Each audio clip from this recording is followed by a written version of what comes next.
Hello दोस्तों, एक बार फिर से स्वागत है आपका मेरे यूट्यूब चैनल आरएस नोट्स पर। और आशा करता हूं दोस्तों आप सब स्वस्थ होंगे, मस्त होंगे। तो आज हम आपके लिए लेके आए हैं रीट सीरीज। रीट का जो पेपर होने जा रहा है आपका, उसके लिए हम आपके वीडियो लेके आए हैं बाल मनोविज्ञान से संबंधित। बाल मनोविज्ञान है दोस्तों, मोस्ट इंपॉर्टेंट है। 30 क्वेश्चन इसमें से आते हैं और टॉपिक वाइज आपको हम ये करवा रहे हैं। तो दोस्तों आज का हमारा टॉपिक होगा निःशुल्क व अनिवार्य शिक्षा। निःशुल्क व अनिवार्य शिक्षा से कम 2 या 3 क्वेश्चन पूछ लिए जाते हैं।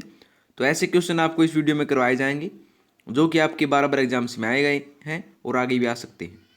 दोस्तों इससे पहले आप आरएस नोट चैनल को सब्सक्राइब कर लीजिए, तो इससे जो है कि आपका जो भी हम वीडियो अपलोड करेंगे आप उसका नोटिफिकेशन सबसे पहले प्राप्त कर सकेंगे। तो दोस्तों बिना टाइम वेस्ट किए तो आइए दोस्तों शुरू करें। पहला है निःशुल्क व अनिवार्य बाल शिक्षा का अधिकार अधिनियम 2009 के प्रतिमानों एवं मानदंडों के अनुसार प्राथमिक स्तर कक्षा 1 से 5 तक के 200 विद्यार्थियों के लिए आवश्यक शिक्षकों की संख्या कितनी होगी? तो ये होगी दोस्तों आपकी 5। आवश्यक शिक्षकों की संख्या कितनी होगी? 5 संख्या होगी। ठीक है दोस्तों, 5 शिक्षकों के अलावा एक प्रधानाध्यापक भी होना अनिवार्य है। यानी टोटल कुल कितने हो गए? 5 शिक्षक और एक प्रधानाध्यापक, 6 हो गए दोस्तों। तो इसका शिक्षक पूछा था तो शिक्षक होंगे 5। ठीक है दोस्तों, ऑप्शन तीसरा।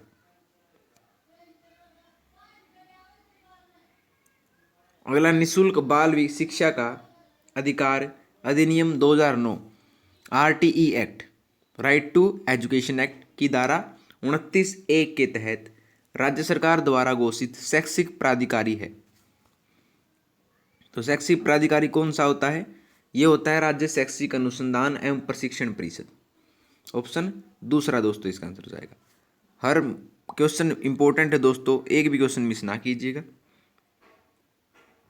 अगला बाल शिक्षा के अधिकार अधिनियम 2009 के तहत विद्यालय प्रबंध समिति में विद्यालय में अध्ययनरत विद्यार्थियों के माता पिता या अभिभावकों की न्यूनतम सदस्य संख्या प्रतिशत में निर्दिष्ट है।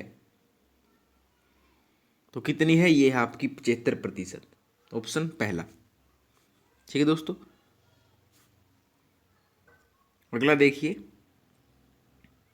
निःशुल्क अनिवार्य बाल शिक्षा का अधिकार अधिनियम के तहत किसी भी अध्यापक को निम्न में से किस कार्य के लिए नहीं लगाया जा सकता है? निःशुल्क अनिवार्य बाल शिक्षा का अधिकार अधिनियम के तहत किसी भी अध्यापक को निम्न में से किस कार्य के लिए नहीं लगाया जा सकता है? तो ये नहीं लगाया जा सकता पल्स पोलियो कार्यक्रम में। पल्स पोलियो कार्यक्रम में जो है वो अध्यापकों को नहीं लगाया जा सकता है। ठीक है दोस्तों, ऑप्शन तीसरा। अगला है बालकों का निःशुल्क व अनिवार्य शिक्षा का अधिकार अधिनियम 2009 में निम्न में से किस पर ध्यान नहीं दिया गया है?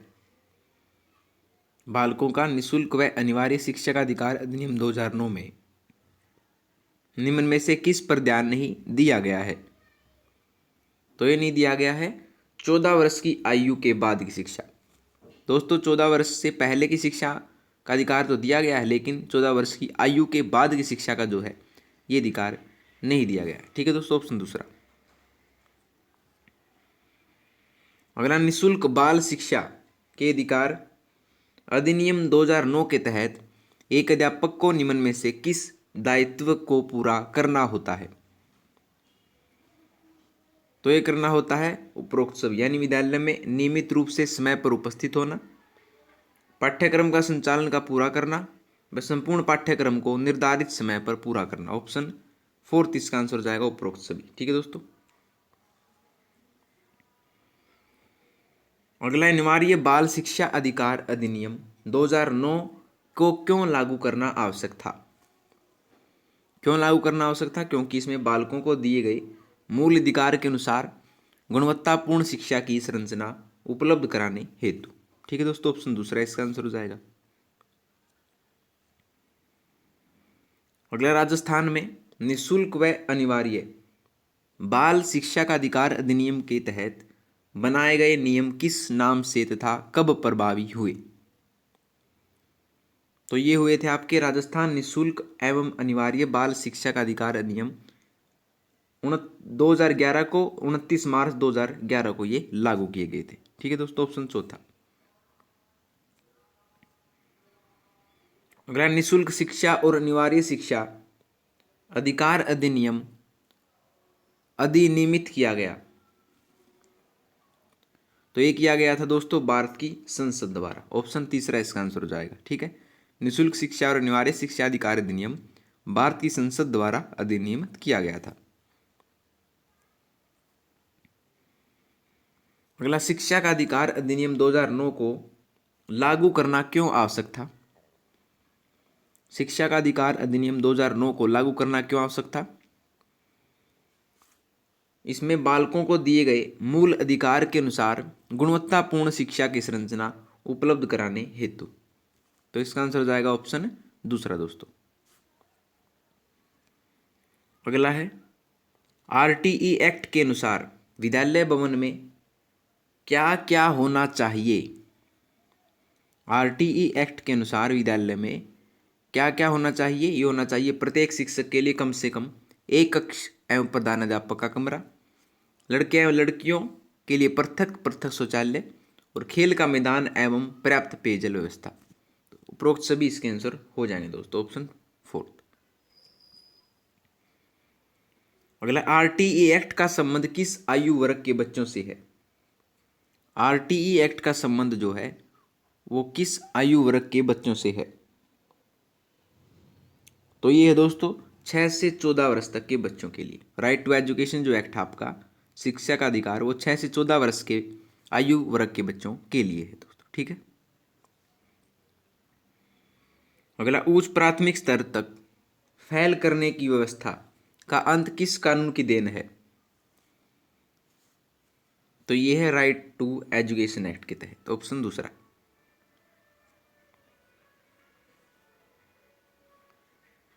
अगला, निःशुल्क एवं अनिवार्य बाल शिक्षा अधिनियम किस राज्य में लागू नहीं था? निःशुल्क एवं अनिवार्य बाल शिक्षा अधिनियम किस राज्य में लागू नहीं था? ये नहीं था आपका जम्मू कश्मीर में। अगस्त 2019 में जम्मू कश्मीर का राज्य का दर्जा एवं धारा 370 निरस्त कर दिए जाने पर यह अधिनियम स्वतः ही जम्मू कश्मीर पर लागू हो गया है। तो ठीक है दोस्तों, पहले नहीं था, अब हो गया है जम्मू कश्मीर पर। अगला, आर्थिक रूप से कमजोर समुदाय के बच्चों हेतु निजी स्कूलों में कितने प्रतिशत आरक्षण का प्रावधान है? आर्थिक रूप से कमजोर समुदाय के बच्चों हेतु निजी स्कूल में कितने प्रतिशत आरक्षण का प्रावधान है? यह आपका 25%, ऑप्शन दूसरा इसका आंसर हो जाएगा। अगला है, आरटीई एक्ट के अनुसार कक्षा 6 से 8 तक एक शैक्षणिक वर्ष में निर्धारित कार्य दिवसों की संख्या कितनी है? तो ये है दोस्तों आपकी 220 कार्य दिवस। ठीक है, 220 कार्य दिवस ये होने चाहिए, ऑप्शन दूसरा। अगला, आरटीई एक्ट के अनुसार शिक्षक हेतु प्रति सप्ताह न्यूनतम कार्य घंटे निर्धारित हैं। आरटीई एक्ट के अनुसार शिक्षक हेतु प्रति सप्ताह न्यूनतम कार्य घंटे कितने निर्धारित हैं? ये आपके 45 घंटे, ऑप्शन तीसरा। अगला, आरटीई के अनुसार छठी कक्षा से 8वीं कक्षा हेतु छात्र शिक्षक अनुपात होना चाहिए। तो छात्र शिक्षक अनुपात होना चाहिए आपका 35:1। ठीक है दोस्तों, ऑप्शन दूसरा। अगला, आरटीई एक्ट की निम्न में से कौन सी विशेषता नहीं है? आरटीई एक्ट की निम्न में से कौन सी विशेषता नहीं है?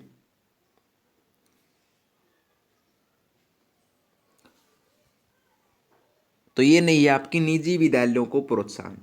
तो जो प्राइवेट विद्यालय हैं दोस्तों उनको प्रोत्साहन, इनकी विशेषता नहीं है, ऑप्शन फोर्थ। ठीक है दोस्तों, अगला देखिए, निःशुल्क और अनिवार्य बाल शिक्षा का अधिकार अधिनियम के प्रभावशाली होने की तिथि है। निःशुल्क और अनिवार्य बाल शिक्षा का अधिकार अधिनियम के प्रभावशाली होने की तिथि क्या है? यह है 1 अप्रैल 2010 को ये लागू या प्रभावशील हो गया था। ठीक है दोस्तों, ऑप्शन दूसरा। अगला, राजस्थान सरकार द्वारा किस कक्षा तक सभी विद्यार्थियों हेतु राजकीय शिक्षण शुल्क मुक्त कर दिया गया है? राजस्थान सरकार द्वारा किस कक्षा तक सभी विद्यार्थियों हेतु राज्य के शिक्षण शुल्क मुक्त कर दिया गया है? ये कर दिया गया है कक्षा 1 से 12, ऑप्शन चौथा। अगला है, संविधान के कौन से अनुच्छेद के अंतर्गत 14 वर्ष तक की आयु के बच्चों को मुफ्त एवं अनिवार्य शिक्षा प्रदान करने का प्रावधान किया गया है? तो ये किया गया है उपरोक्त 1 व 2 यानी अनुच्छेद 45 में और अनुच्छेद 21 ए जिसे कहा जाता है, इसमें अनिवार्य शिक्षा प्रदान करने का प्रावधान किया गया है। ठीक है दोस्तों। अगला, संविधान में कितने वर्षों की आयु तक अनिवार्य एवं निःशुल्क शिक्षा की बात कही गई है? संविधान में कितने वर्षों की आयु तक जो है अनिवार्य एवं निःशुल्क शिक्षा की बात कही गई है? तो ये कही गई है 14 वर्ष की, ऑप्शन फोर्थ। अगला, यदि किसी विद्यालय में कक्षा 1 से 5 तक 125 बच्चे हों तो आरटी एक्ट के तहत न्यूनतम कितने शिक्षक होना अनिवार्य है? तो पीछे बताया था दोस्तों, ये होने चाहिए 5। ठीक है, ऑप्शन दूसरा। अगला, कक्षा 6 से 8 तक के विद्यालय में शिक्षकों के लिए आवश्यक है कि, तो यह है प्रत्येक कक्षा के लिए कम से कम 1 शिक्षक हो, निम्न के लिए एक शिक्षक हो गणित एवं विज्ञान, सामाजिक अध्ययन एवं भाषा का, प्रत्येक 35 बालकों पर न्यूनतम 1 शिक्षक होना चाहिए। तो उपरोक्त सभी इसका आंसर हो जाएगा दोस्तों। ठीक है। अगला, आरटी एक्ट के अनुसार कक्षा 1 से 5 तक के लिए एक शैक्षणिक स्तर में न्यूनतम कितने घंटे शिक्षण कार्य होना चाहिए?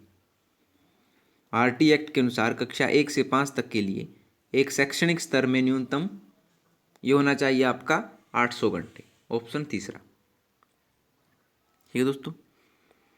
अगला देखिए, कक्षा 6 से 8 के विद्यालय में एक पूर्णकालिक प्रधानाध्यापक कब होना आवश्यक है? कक्षा 6 से 8 के विद्यालय में एक पूर्णकालिक प्रधानाध्यापक कब होना आवश्यक है? ये जब होना आवश्यक है जब विद्यालय में बालकों की संख्या 100 से अधिक हो। बालकों की संख्या 100 से अधिक हो। ठीक है दोस्तों, ऑप्शन 4। अगला, 86वां संविधान संशोधन अधिनियम किस वर्ष लागू किया गया? 86वां जो संविधान संशोधन है वो लागू किया गया था वर्ष 2002 में। ठीक है दोस्तों, याद रखिएगा। अगला है, 86वें संविधान संशोधन अधिनियम द्वारा प्रारंभिक शिक्षा के अधिकार को बना दिया गया है। तो क्या बना दिया गया है? ये बना दिया गया है मूल अधिकार। ठीक है दोस्तों, ऑप्शन तीसरा इसका आंसर हो जाएगा। ठीक है दोस्तों। अगला देखिए, आरटीई एक्ट संविधान के किस अनुच्छेद की पालना में लागू किया गया है? जो आरटीई एक्ट आपका संविधान के किस अनुच्छेद की पालना में लागू किया गया है? तो ये किया गया है आपका अनुच्छेद 21 कै की पालना में। ठीक है दोस्तों, ऑप्शन दूसरा। अगला, आरटी अधिनियम 2009 के तहत निम्न में से असत्य कथन कौन सा है? असत्य कथन बताना है जो कथन गलत है। तो ये आपका यह अधिनियम समस्त भारत में 1/4/2010 से प्रभावी हुआ नहीं, ये 1/4/2010 से प्रभावी नहीं हुआ। ठीक है दोस्तों। आरटी एक्ट जम्मू कश्मीर को छोड़कर समस्त भारत में 1/4/2010 को प्रभावी हुआ। ठीक है दोस्तों, याद रखिएगा। समस्त भारत यानी जम्मू कश्मीर नहीं था, समस्त जम्मू कश्मीर को छोड़कर यहाँ पे आना चाहिए था। ठीक है, तो ऑप्शन पहला इसका आंसर हो जाएगा। अगला, आरटी एक्ट 2009 के संबंध में निम्न में से कथन दिए गए हैं। तो आपको बताना है सभी कथनों में से सत्य कथन कौन सा है। सत्य कथन पूछ रखा है। तो विद्यालय एवं प्रबंध समिति में कम से कम 50% सदस्य महिलाएं होने आवश्यक हैं। बिल्कुल ठीक है। विद्यालय प्रबंध समिति कार्यकारी समिति में कुल 15 सदस्य होते हैं, ये भी ठीक है। विद्यालय प्रबंध समिति का सचिव विद्यालय का प्रधानाध्यापक होगा, ये भी ठीक है। और एसएमसी कार्यकारी समिति का अध्यक्ष ही एसएमसी का अध्यक्ष होता है, ये भी ठीक है। तो ऑप्शन ABCD इसका आंसर दोस्तों वो हो जाएगा। ठीक है। अगला, स्कूल के लिए 3 वर्षीय स्कूल योजना का निर्माण करने का दायित्व किसका है? स्कूल के लिए 3 वर्षीय स्कूल योजना का निर्माण करने का दायित्व है एसएमसी का। ठीक है दोस्तों, ऑप्शन तीसरा। एसएमसी होती है दोस्तों स्कूल मैनेजमेंट कमेटी। क्या होता है एसएमसी? स्कूल मैनेजमेंट कमेटी से कहती हैं दोस्तों। इसमें जो है आपका प्रधान अध्यापक जो होता है वो मुख्य होता है, और उसमें 2 या 3 जो है अध्यापक उसमें शामिल होते हैं उस कमेटी में। तो एसएमसी कहते हैं स्कूल मैनेजमेंट कमेटी को। ठीक है दोस्तों। अगला आरटीई एक्ट 2009 निःशुल्क एवं अनिवार्य बाल शिक्षा का अधिकार अधिनियम 2009 6 से 14 वर्ष की आयु वर्ग के सभी बालकों हेतु क्या है? यह है गुणवत्तापूर्ण प्रारंभिक शिक्षा को सुनिश्चित करने का अधिकार प्रदान करता है। यानी गुणवत्तापूर्वक प्रारंभिक शिक्षा को सुनिश्चित करने का अधिकार प्रदान करता है आरटीई एक्ट 2009। ठीक है दोस्तों। अगला देखिए, संसद द्वारा किस संविधान संशोधन अधिनियम के माध्यम से शिक्षा का अधिकार को बच्चों के मूल अधिकार के रूप में शामिल किया गया है? तो ये किया गया है 86वें संविधान संशोधन अधिनियम 2002 के अनुसार। ऑप्शन 4 इसका दोस्तों आंसर हो जाएगा। हर क्वेश्चन इंपॉर्टेंट है दोस्तों, एक भी क्वेश्चन मिस ना कीजिएगा। अगला 86वें संविधान संशोधन अधिनियम 2002 द्वारा 6 से 14 आयु वर्ग के बालकों को संविधान के अनुच्छेद 21 क के तहत प्रदत्त शिक्षा का अधिकार को क्रियान्वित करने हेतु कौन सा अधिनियम पारित किया गया है? तो ये किया गया है निःशुल्क एवं अनिवार्य बाल शिक्षा का अधिकार अधिनियम 2009। ठीक, ऑप्शन दूसरा इसका आंसर हो जाएगा। अगला है, निम्न में से कौन विशेष आवश्यकता वाले बच्चों में शामिल है? तो विशेष आवश्यकता वाले बच्चों में शामिल हैं, ये है मानसिक रूप से पिछड़े बालक, प्रतिभावान बालक, सामाजिक रूप से असक्षम बालक और शारीरिक रूप से अक्षम बालक। तो विशेष आवश्यकता वाले बच्चे कौन से हैं? ये हैं आपके ABCD। ऑप्शन पहला इसका आंसर हो जाएगा। ठीक है दोस्तों।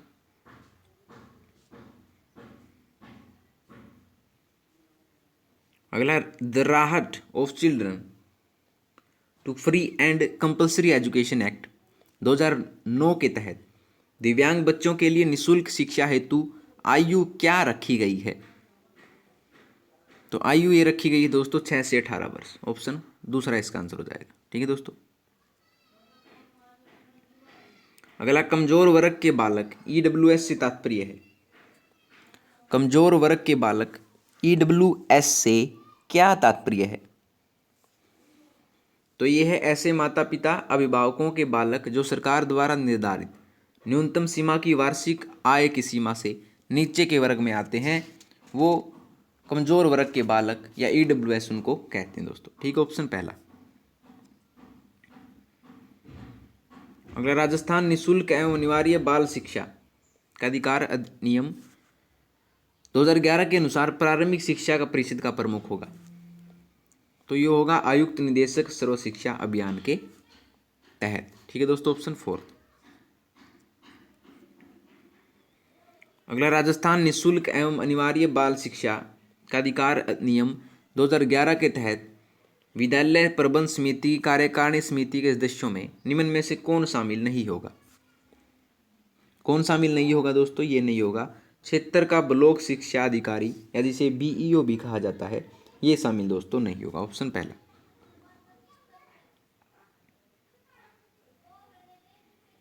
अगला, राजस्थान निःशुल्क एवं अनिवार्य बाल शिक्षा का अधिकार नियम 2011 के प्रावधानों के अनुसार विद्यालय विकास योजना के निर्माण हेतु निम्न में से किन किन सूचनाओं की आवश्यकता होती है? तो ये होती है आपकी अतिरिक्त शिक्षकों की आवश्यकता के अनुमान, ये होती है, जरूरत होती है, बिल्कुल होती है। कक्षावार नामांकन के अनुमान ये भी होती है। बैंक खातों की विलेख ये नहीं होती है। और वर्ष अतिरिक्त वित्तीय आवश्यकताओं के अनुमान होते हैं। बिल्कुल ठीक है। ए और ABD देखिए दोस्तों, कहाँ पे ABD? ये है OBD। ऑप्शन तीसरा इसका आंसर दोस्तों वो हो जाएगा। अगला है, RT एक्ट संशोधन अधिनियम 2019 के अनुसार किस कक्षा के लिए नियमित परीक्षा का प्रावधान किया गया है जो कि मूल अधिनियम में नहीं था? तो ये नहीं था कक्षा 5 और कक्षा 8, यानी उपरोक्त दोनों इसका आंसर वो हो जाएगा दोस्तों। ठीक है। अगला, क्या आरटीई संशोधन अधिनियम 2019 के लागू होने के बाद किसी बालक को कक्षा 5 या 8 में उत्तीर्ण होने पर रोका या फेल किया जा सकता है? तो क्या किया जा सकता है? हाँ, यदि समुचित सरकार ऐसा विहित करे। जो राज्य की सरकार है अगर ऐसा चाहे तो ऐसा हो सकता है। तो ऑप्शन तीसरा है दोस्तों, इसका आंसर हो जाएगा। अगला, क्या निःशुल्क व अनिवार्य बाल शिक्षा का अधिकार संशोधन अधिनियम 2019 के लागू होने के बाद किसी बालक के कक्षा 5 या 8 में 2 बार उत्तीर्ण हो जाने पर उसे विद्यालय से निष्कासित किया जा सकता है? हाँ या नहीं, या हाँ यदि समुचित सरकार ऐसे निर्देश दे, या कह नहीं सकती। तो इसका आंसर हो जाएगा दोस्तों नहीं, तो ऐसा वो नहीं कर सकती, ऑप्शन दूसरा। अगला, आरटीई संशोधन अधिनियम 2019 कब से लागू किया गया? आरटीई संशोधन अधिनियम 2019 कब से लागू किया गया? ये किया गया था 1 मार्च 2019 को ये लागू किया गया था दोस्तों। इसका आंसर ऑप्शन दूसरा हो जाएगा। अगला है, आरटीई संशोधन अधिनियम 2012 के द्वारा मूल अधिनियम की धारा 25(1) में संशोधन कर विदिन 6 मंथ्स के स्थान पर क्या शब्द जोड़े गए हैं? तो ये जोड़े गए हैं विदिन 3 ईयर्स, ऑप्शन तीसरा दोस्तों इसका आंसर हो जाएगा। ठीक है। अगला देखिए, निःशुल्क व अनिवार्य बाल शिक्षा का अधिकार अधिनियम 2009 की अनुसूची के तहत विद्यालय के प्रतिमानों एवं मानकों में निम्न में से कौन सम्मिलित है? तो कौन सा सम्मिलित है आपको ये बताना है दोस्तों। ठीक है, और सही उत्तरों का हमें चयन करना है। तो देखिए इसमें कौन सा सही उत्तर है। पहला है, प्रत्येक विद्यालय में एक पुस्तकालय होगा, बिल्कुल ठीक है। कक्षा 1 से 5 तक के लिए प्रति शैक्षणिक वर्ष न्यूनतम 800 शिक्षण घंटे होंगे, ये भी ठीक है। प्रत्येक कक्षा हेतु अध्यापन शिक्षण उपस्कर या उपेक्षित उपलब्ध कराए जाएंगे, बिल्कुल ठीक है। प्रत्येक शिक्षक सुबह 10 बजे से साढ़े 5 बजे तक विद्यालय में उपस्थित रहेगा, ये गलत है। कक्षा 6 से 8 तक के प्रत्येक शैक्षणिक वर्ष में न्यूनतम 220 कार्य दिवस होंगे, बिल्कुल ठीक। तो ए, बी, सी और ई इसका आंसर हो जाएगा दोस्तों। कहाँ ए, बी, सी और ई? ये है आपका ऑप्शन तीसरे में, ए, बी, सी, ई, इसका आंसर दोस्तों वो हो जाएगा। ठीक है।